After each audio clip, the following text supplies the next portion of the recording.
ವೀಕ್ಷಕರೇ, ಕನ್ನಡದ ಜನಪ್ರಿಯ ಸೀರಿಯಲ್ ಆಗಿದ್ದ ಶ್ರೀರಸ್ತು ಶುಭಮಸ್ತು ಸೀರಿಯಲ್ ಇದೀಗ ಅಂತಿಮ ಘಟ್ಟದ ಚಿತ್ರೀಕರಣದಲ್ಲಿದ್ದು, ಸದ್ಯದಲ್ಲೇ ಜಿ ಕನ್ನಡದಲ್ಲಿ ಕರ್ಣ ಅನ್ನುವ ಹೊಸ ಸೀರಿಯಲ್ ಒಂದು ಶುರುವಾಗಲಿದ್ದು, ಈ ಒಂದು ಕಾರಣದಿಂದ ಶ್ರೀರಸ್ತು ಶುಭಮಸ್ತು ಸೀರಿಯಲ್ ಅನ್ನ ಮುಂದಿನ ತಿಂಗಳು ಕೊನೆಗೊಳಿಸಲಿದ್ದಾರೆ.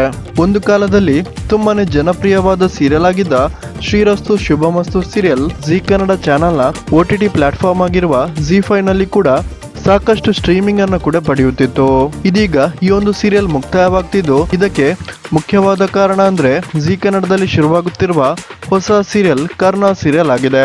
ಕರ್ಣ ಸೀರಿಯಲ್ ಸುಮಾರು 7:30ಕ್ಕೆ ಪ್ರಸಾರವಾಗಲಿದೆ ಅಂತ ಹೇಳಲಾಗ್ತಿದೆ. ಹಾಗೇನೆ ಜಿ ಕನ್ನಡ ಚಾನೆಲ್ನ ಕೆಲ ಸೀರಿಯಲ್ಗಳಲ್ಲಿ ಟೈಮಿಂಗ್ಸ್ ಬದಲಾವಣೆಯನ್ನು ಕೂಡ ನೋಡಬಹುದು ಅಂತ ಹೇಳಲಾಗ್ತಿದೆ. ವೀಕ್ಷಕರೇ, ಯಾರೆಲ್ಲ ಇಷ್ಟರವರೆಗೆ ಶ್ರೀರಸ್ತು ಶುಭಮಸ್ತು ಸೀರಿಯಲ್ ನೋಡ್ತಾ ಇದ್ರಿ, ಈ ವಿಡಿಯೋಗೊಂದು ಲೈಕ್ ಕೊಡಿ ಮತ್ತು ಈ ಸೀರಿಯಲ್ನ ಬಗ್ಗೆ ನಿಮ್ಮ ಅನಿಸಿಕೆಯನ್ನ ಕಮೆಂಟ್ ಮಾಡಿ ತಿಳಿಸಿ.